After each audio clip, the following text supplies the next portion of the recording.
কাঁচা লঙ্কাগুলো অনেকে চিড়ে দেয়, আমি গোটাই দিয়ে দিলাম। এগুলো একটু শর্টে করে নেবো। এটা ভালোই ঝাল হয়, লঙ্কাগুলো ভালো ঝাল আছে।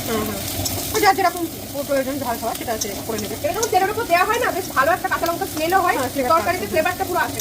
অতিরিক্ত ঝালটা হয়ে যাবে, বাট একটা ঝাল সবাই খেতে পারবে, বড়রাও খেতে পারবে, বাচ্চারাও খেতে পারবে। তাই একটু ভালো করে শর্টে করা হয়ে গেছে।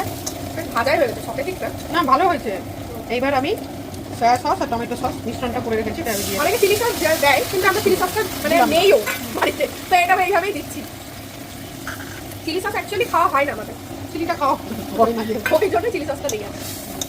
তাই এইভাবেও খাই। আর এর ওপর একটুখানি যেহেতু সসগুলোতেও নুন দেওয়া আছে, একটা সামান্য পরিমাণ মতন তোমরা দেবে, আর এর সাথে একটু অল্প করে চিনি দিয়ে দেবে ফর টেস্ট, মানে ফ্লেভারের জন্য।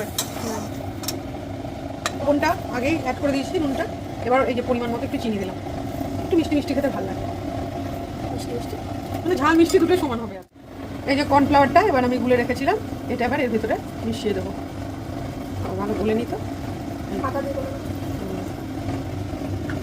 ঠিক ঠিক হবে। আর একটু জল দিয়ে দেবো। এটা যখন এটা দেখে এখন এরকম মনে হচ্ছে, বাট যখন এগুলো অ্যাড করবো একদম মানে ইয়ে টাইপের গ্রেভি গ্রেভি হয়ে গ্রেভি হয়ে যাবে। এটা আমি একটু দিয়ে পকোড়াগুলো দিয়ে ঢেকে রাখবো। চিলি চিকেনটা রেডি হয়ে গেছে, ঠিক আছে না? আস্তে আস্তে টেনে নেবে যেটুকু গ্রেভি আছে।